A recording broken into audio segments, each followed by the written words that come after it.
bill against fascism, neo-fascism, and similar expressions.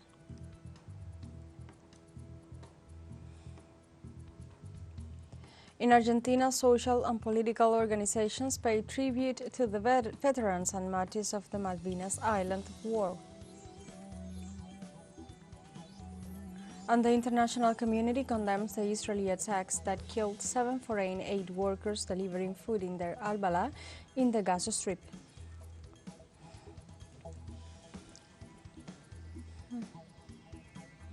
Hello and welcome to From the South. I'm Alejandra Garcia from teleSUR studios in Havana, Cuba.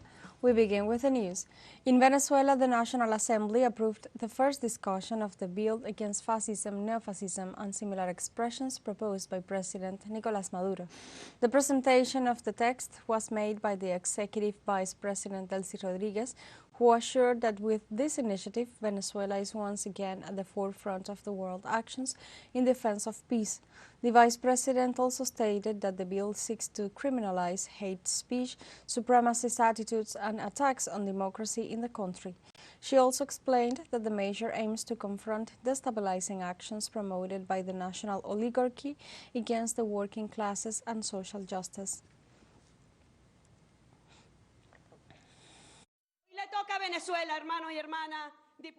Today it is up to Venezuela, brothers and sisters, deputies, to take the lead in this battle for humanity. Not only for Venezuela, it is for humanity. And we know what we're saying. We're the countries of the global south that have been victims in their history of slavery, colonialism, and imperialism stand up in this international network that we are asking you today to approve. Stand up in defense of peace, in defense of harmony, of friendship between the peoples. Today it is Venezuela's turn, once again, to play a historic role in favor of world peace and in favor of peace for the Venezuelan people.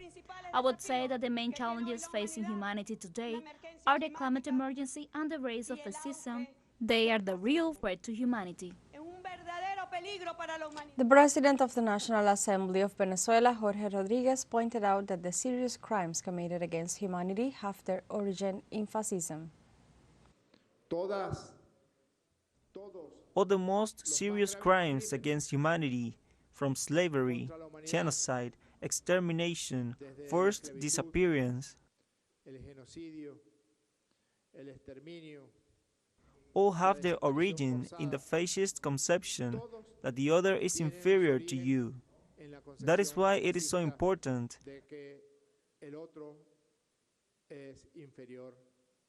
that the Bolivarian Republic of Venezuela takes the lead in this debate, which at this moment generates no little suffering in several countries of this planet.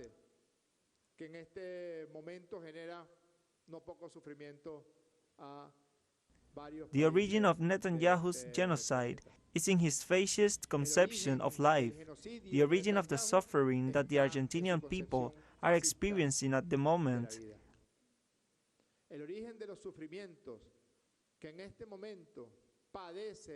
I wish he was just a madman. This madman because he is not just any madman, he is a psychopath, a sociopath,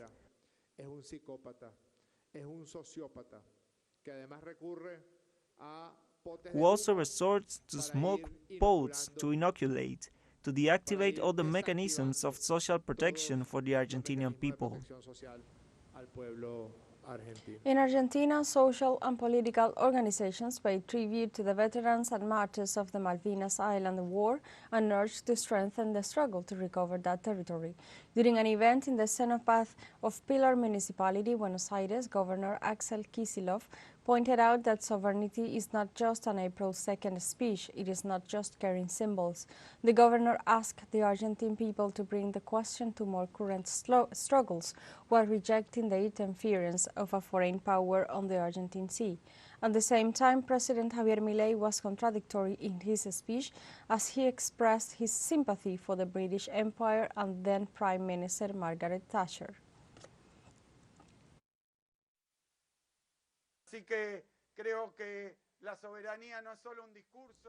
I believe that sovereignty is not just a speech on April 2nd. It is not sovereignty. It is not only carrying the national symbols or singing the anthem. Sovereignty must be exercised and updated every day. Of course, remembering the Malvinas' heroic actions. Of course, paying homage to the former soldiers and veterans of the Malvinas. Of course, claiming our sovereignty over the Malvinas in an unwavering way with courage and paying the international costs that we have to pay, repudiating its usurpers, and of course, also taking the issue of national sovereignty to more current struggles and discussions. The President of Mexico, Andrés Manuel López Obrador, lamented the assassination of Berta Gisela Gaitán, candidate for mayor of Celaya for the official party, Morena. It is a sad day because yesterday the candidate for municipal president of Celaya, Guanajuato,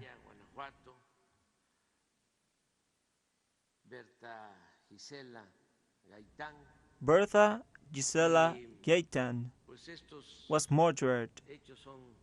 And these events are very regrettable because there are people who are fighting to assert democracy.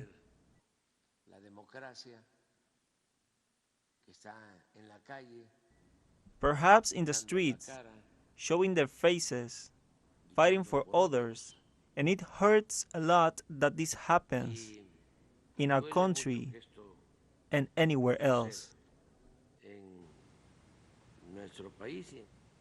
The tragedy was confirmed by Alma Alcaraz, candidate for the governorship of Guanajuato, who explained that Gaitán had been shot by armed subjects who fled after the murder. Videos were disseminated through social networks where the candidate can be seen walking the streets of the community moments before her assassination. The candidate Alma Alcaraz temporarily suspended her campaign for the June elections, stating that they are in a state that has failed the people that has failed.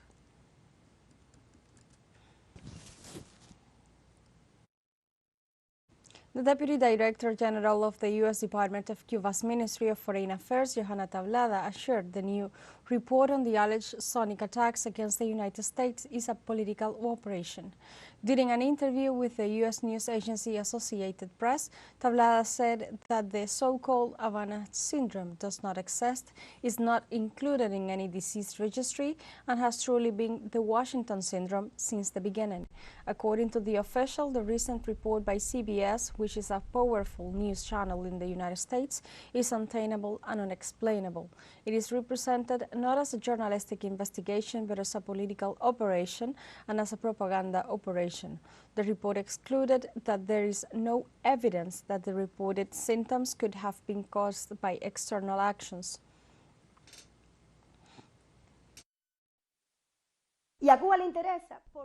And Cuba is interested because the interview tries to present Cuba once again as a threat to the U.S. national security. Even if Cuba is not suggested as the alleged main perpetrator, the Cuban government is presented as the place that lends itself to foreign powers and countries to carry out acts against the United States. In this context, Cuban neuroscientist Michelle Valdez-Sosa assured that the alleged journalistic investigation lacks from serious elements regarding the so-called Havana Syndrome. I think that this alleged journalistic investigation does not provide serious elements, especially that there is a new illness caused by a weapon with a mysterious energy, and also that the diplomats who were in Cuba were also attacked. Let's take a short break, but remember you can join us on TikTok at teleSUR English, where you will find news in different formats, news updates, and more. Other stories coming up, stay with us.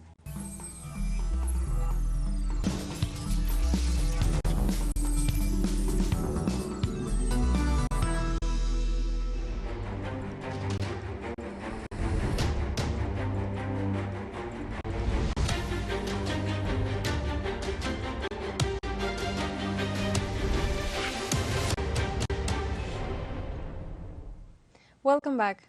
The international community condemns the Israeli attack that killed 7 foreign aid workers delivering food in their al-Bala in the Gaza Strip. The Palestinian authorities indicated that the attacks took place as the volunteers were moving in a presumably secure area in the two armored vehicles. Meanwhile, the United Nations organization highlighted that the killing of the workers was an inevitable outcome of the Israeli siege of the Gaza Strip. In this context, the United Kingdom government is also demanding protection for the humanitarian workers, as well as an explanation from Israel.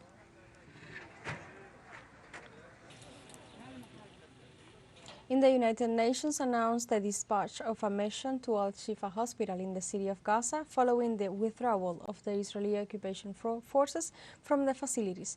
The United Nations spokesman Stefan Dujarric indicated that the organization is awaiting the necessary security warranties to enter in the building that has remained for 2 weeks under siege by the Tel Aviv troops. Dujarric added that the mission's objective is to arrive as soon as possible at the Al-Shifa facility to assess both the state of the health of the people and the conditions of the hospital. According to the World Health Organization, approximately 21 patients lost their lives during the siege of the institution, while local media claimed to find dozens of corpses piled up inside the building.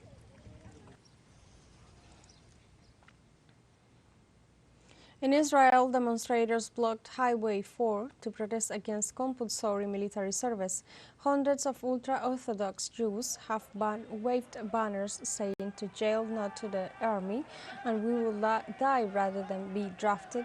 Police arrested 6 demonstrators and forcibly cleared the road as the Jews refused to leave. The protest took place on the same day that a High Court order went into effect that stops financial support to Jewish seminaries whose students have not applied for army conscription.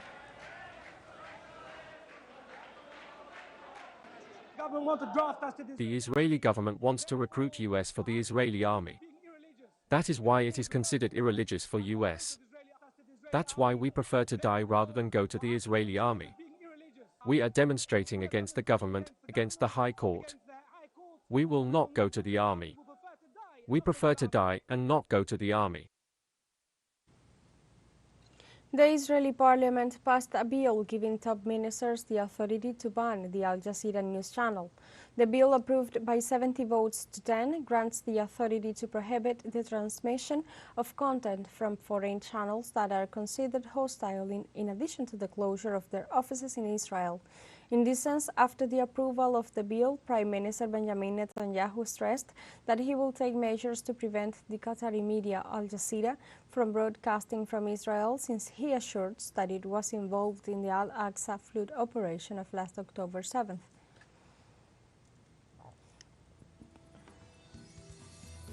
We have a final short break coming up, but before we invite you to join our WhatsApp community for our English-speaking audience, you can scan the QR code on screen to join directly and share the link to reach more people. Constant news coverage of Latin America and the Caribbean, as well as the rest of the world. Stay connected and informed with teleSUR. Final short break. Don't go away.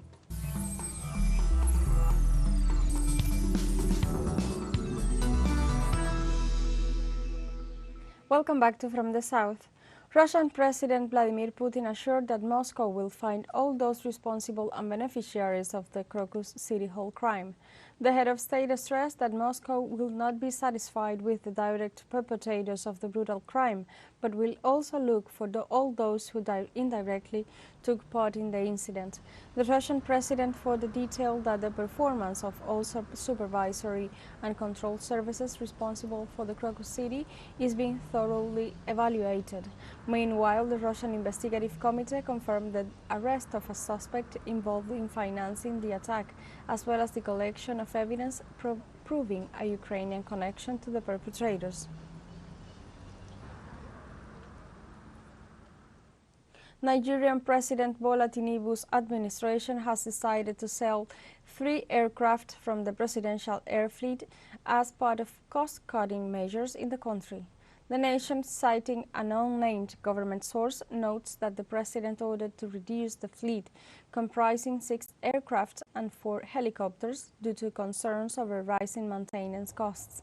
Africa's most populous country has been plagued by food insecurity and economic hardship since mid-2023 following the removal of fuel subsidies and a sweeping reform of the national currency exchange rate by Tinubu, who took office last May. In July, the president declared a state of emergency as a result of food shortages and rising prices. The 19th International Meeting of Academies for the Teaching of Ballet concluded in Cuba with the performance of the winners of the awards in the main grand and grand prizes categories. Actor and director Jorge Berrugo received the National Film Award as part of the 65th anniversary celebrations of the Institute for the Cuban Film Industry. Our correspondent Jordanis Rodriguez from Havana tells us more. Cuba's cultural life in Havana was very busy during the last days. The 19th International Meeting of Academies for the Teaching of Ballet concluded at the National Theatre of Cuba with the performance of the winners of the awards in the main and grand prizes categories. What I'm going to do when I grow up is to be the prima ballerina of Cuba, like Alicia Alonso, Beyonce Valdez, Gretel Morhan, and for me winning this award is the most important thing in my life. IT makes me happy because it's my first time. The work of Maestro Fernando Alonso, to whom the meeting was dedicated on the 110th anniversary of the birth of this Master of Masters, is perpetuated in time. It represents all my effort that I have achieved. And in spite of everything, I have achieved it and I have won a position here in Cuba, and it is a very big achievement for me. With the participation of more than 70 ballet academies from 14 countries, the event became an exceptional platform for the exchange of knowledge and experiences in the area of classical and contemporary dance. The main awards of the show were the competition's Revelation Prize, the Grand Prix, and the special mention of the jury. Another cultural moment of great significance in the framework of the celebrations for the 65th anniversary of ICAIC was when the writer, poet, narrator, and ethnologist, Miguel Barnett, announced as president of the jury, the National Film Award. After analyzing the proposals and recognizing the value of all the candidates, the national and international work of the Cuban actor Jorge Berrugo was recognized.